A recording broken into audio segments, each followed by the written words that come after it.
What if the one thing keeping you fat is not food at all, but information you never received? You have been counting calories, skipping breakfast, running every morning, and that belly has not moved 1 inch. That stubborn, hard, round belly sitting there like it owns you, like it has decided it is never leaving. I need you to stop whatever you are doing right now, because what I am about to tell you changes everything. That belly you have been fighting for months or years is not what you think it actually is. And that one misunderstanding, that single gap in your knowledge, is the reason nothing you try ever works. Most people look at belly fat and assume it is just extra energy their body stored and forgot to burn. That assumption sounds logical, it feels reasonable, but it is completely and dangerously wrong in ways that will shock you. Visceral fat is not passive stored energy sitting quietly in your midsection waiting for your next morning run outside. It is a living, breathing, hormonally aggressive organ with its own blood supply and its own powerful destructive agenda. This fat wraps itself around your liver, your pancreas, and your intestines like a parasite that refuses to release you. Every single hour, this tissue releases inflammatory chemicals directly into your bloodstream without asking for your permission at all.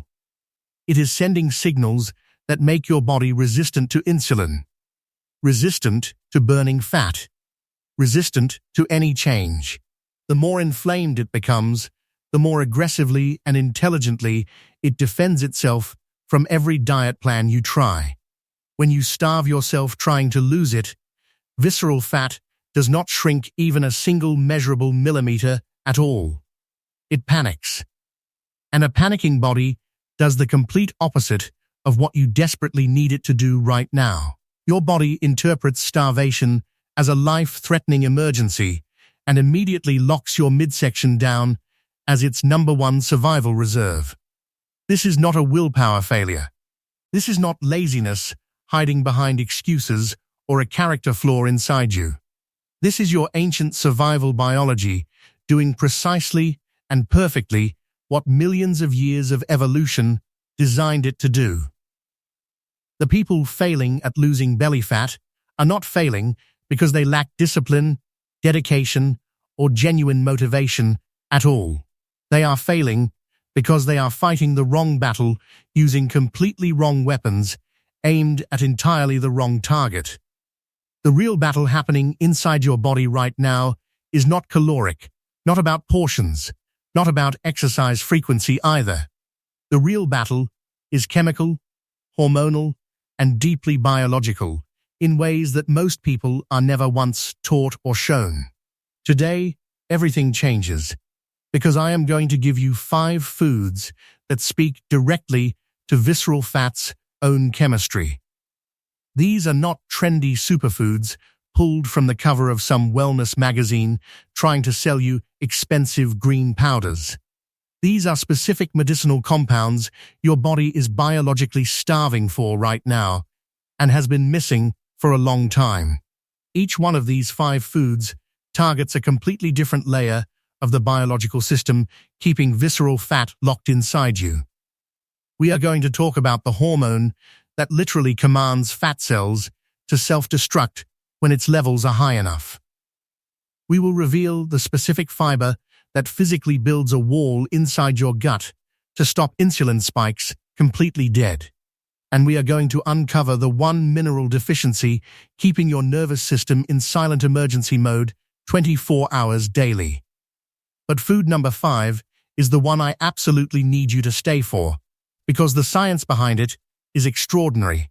It activates the exact same fat-burning pathway your body uses during a 16-hour fast without you skipping a single meal. That is not a marketing gimmick. That is a real, documented, peer-reviewed biological mechanism, and we will understand it completely together. This is not a diet. This is not a passing trend. This is biochemistry, and it is about to change you. Let us begin with the deepest root of the entire problem, the one that makes everything else completely impossible until solved. Visceral fat is inflamed fat. It is not quietly storing energy. It is actively producing a chemical storm inside your body. These inflammatory chemicals are called cytokines, and when they flood your system, every cell stops responding to insulin the right way. Insulin resistance means glucose cannot enter your cells to be used as energy, so it stays trapped in your blood instead. Your panicking pancreas then pumps out even more insulin, desperately trying to compensate for the glucose it cannot properly clear away. And higher insulin is the single most powerful fat storage signal in the entire human body, especially deep in your abdomen specifically. This is the cycle that has been trapping people for years, sometimes decades, without them ever understanding why nothing ever works. Inflammation feeds insulin resistance, and insulin resistance feeds even more visceral fat storage, creating a biological loop with no natural exit. The only way to break this cycle completely is to flood your body with the compound that physically turns inflammation off. That compound is called EPA and DA, and the food that carries it in the most powerful form is fatty fish. Sardines, wild salmon, mackerel, and anchovies are not just convenient protein sources sitting in a can on your grocery shelf. They are precision delivery vehicles carrying a hormone your belly fat has been desperately waiting for you to finally consume regularly. That hormone is called Adiponectin, and in every single study ever conducted, its relationship with visceral fat is direct and undeniable. People with low visceral fat have very high adiponectin levels in their blood consistently across every population study ever performed worldwide.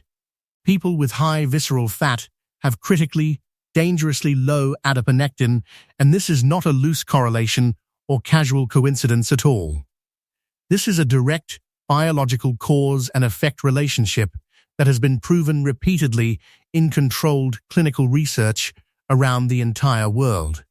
When adiponectin is high, it travels to your liver and muscles and delivers one very specific and powerful instruction to them both. Burn fat for fuel. Stop storing. Start releasing. Flip the switch from glucose burning mode to active fat burning mode right now. It flips your metabolic switch at a cellular level that no amount of cardio on any treadmill can override or replicate. But here is what most people completely miss the moment they hear adiponectin and omega-3s mentioned anywhere in any conversation online. You cannot simply pour fish oil capsules on top of a bad diet and expect any of this to actually work. The omega-3s in whole fatty fish come inside a complete biological food matrix that your body was specifically designed to absorb. The protocol is genuinely simple. Eat one serving of fatty fish 3 to 4 times per week, or a small daily portion. Within weeks, the composition of your actual cell membranes begins to physically change, becoming more fluid, flexible, and insulin-sensitive than before. But here is the problem that nobody in health media or nutrition circles ever openly, honestly talks about with their audience. You can lower inflammation perfectly with fatty fish and still not burn a single measurable gram of visceral fat at all. Why? Because there is a second biological lock, and it lives inside the very organ that should be burning your fat. All visceral fat in your body must pass through the liver to be processed and eliminated. That is its only exit door. But in people with high visceral fat, the liver is almost always congested with its own accumulated fat, blocking everything completely. This condition is called hepatic steatosis, and it affects far more people than doctors currently diagnose or openly discuss with patients. When your liver is clogged with its own fat, the exit door for visceral fat is completely and totally blocked shut. Visceral fat has nowhere to go, no way to leave, so it simply stays and continues building on top of itself. To unclog that liver, we need a specific sulfur-based compound that activates the master switch for cellular detoxification inside your body.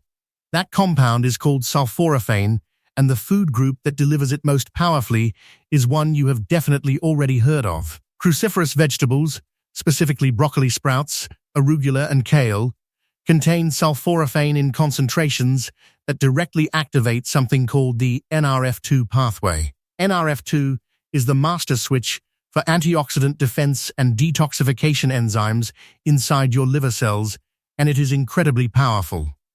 When it is switched off, your liver cannot clean itself efficiently, and fat accumulates layer by layer inside individual liver cells.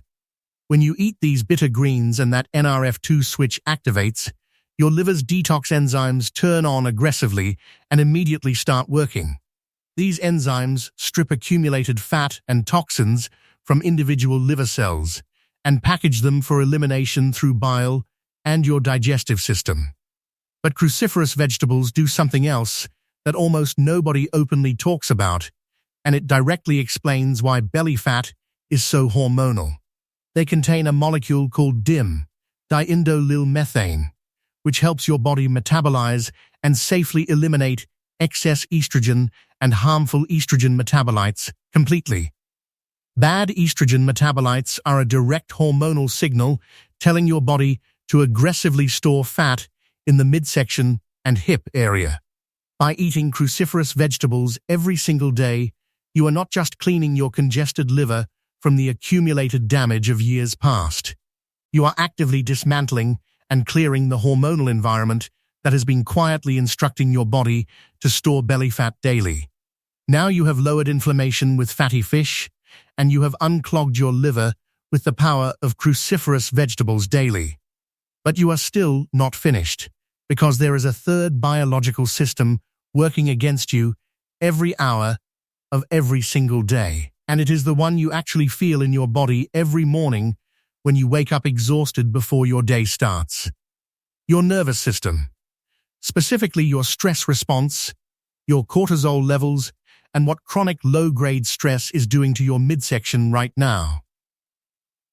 Cortisol is not simply a stress hormone that spikes during arguments and then disappears when the argument is eventually over completely. It is one of the primary architects of the hard, stubborn belly you see staring back at you in your mirror. Every time cortisol rises, it pulls glucose from your tissues directly into your bloodstream, preparing for a fight-or-flight emergency that never comes. That glucose spike triggers an insulin spike, and that insulin spike deposits fat with surgical precision into your visceral fat stores. This is precisely why chronically stressed, chronically tired, chronically anxious people often have the hardest and most stubborn bellies of anyone. And the worst part is that most people carrying significant visceral fat are in a state of low cortisol elevation always.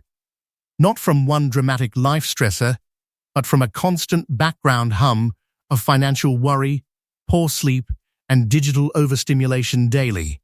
Add to that a specific nutritional mineral deficiency, and you have a nervous system stuck permanently in emergency mode, never recovering fully. That mineral deficiency is magnesium, and it is so widespread in modern human populations that researchers now call it a global epidemic. Magnesium is the specific mineral that binds to GABA receptors in the brain, and GABA is everything for your recovery system. GABA is your nervous system's primary braking mechanism. Its off switch, the biological signal that tells your body it is finally safe. Without enough magnesium, your brain cannot activate GABA properly, which means your stress response never fully deactivates, even when you are resting. You lie down at night, and your mind races through tomorrow's problems, even though your body is completely exhausted and begging for sleep. You wake up already tired before the day has started, craving either salt or sugar, depending on exactly what your deficiency is. That is a magnesium-deficient nervous system sending you distress signals, disguised as cravings your brain misinterprets as hunger for comfort food. The most concentrated natural whole food source of magnesium available on this entire planet is a food most people walk right past: pumpkin seeds. A small quarter-cup handful of raw pumpkin seeds delivers enough magnesium to begin calming an overactive adrenal system within days. When magnesium floods your GABA receptors, your baseline cortisol begins to measurably fall, your sleep deepens, and fat storage signals weaken significantly. I want to pause here and ask you something genuinely personal, because your honest answer reveals a lot about your body chemistry. When you are truly stressed or completely exhausted, what do you instinctively reach for? Something salty or something intensely sweet instead? Team salty almost always signals adrenal fatigue and a deep cellular hunger for minerals, specifically magnesium, potassium, and balanced sodium ratios. Team sweet usually signals insulin dysregulation or a dopamine and blood sugar crash, pulling you urgently toward fast glucose sources nearby. If you are team salty, pumpkin seeds are not a casual healthy snack option sitting politely on your kitchen counter at home. They are quite literally the precise mineral medicine your exhausted adrenal glands have been desperately screaming at you to finally provide them. Now we have lowered inflammation, cleaned the liver, and begun to genuinely quiet the chronic stress response that has been destroying you. But there is still one more urgent and critical biological problem standing directly between where you are and where you want to be. Even when your body chemistry is improving across all three of those systems, blood sugar spikes will continue destroying all your progress silently. Every single blood sugar spike creates an insulin spike, and insulin is the hormone that locks your fat cells completely closed permanently. To stop this, we need a food that physically slows glucose absorption inside your digestive system before it ever reaches your bloodstream. Not a drug, not a medical intervention, not an expensive supplement recommended by someone trying to sell you their private label product. A food that forms a real physical gel barrier inside your small intestine using nothing but its own natural structural biology. That food is chia seeds, or ground flax seeds, and the mechanism by which they work is one of nutrition's most elegant systems. When chia or flax contact water inside your stomach, they expand and form a thick, viscous gel, completely surrounding themselves with protection. This gel coats the lining of your small intestine and physically slows the rate at which glucose can pass through into blood. The result is a flat, steady glucose curve instead of the sharp daily spike and crash cycle driving your insulin resistance relentlessly. But the most remarkable part of this entire mechanism does not even happen in your stomach or small intestine at all. It happens much further down, inside your large intestine, where something genuinely extraordinary and underappreciated by modern science occurs every single day.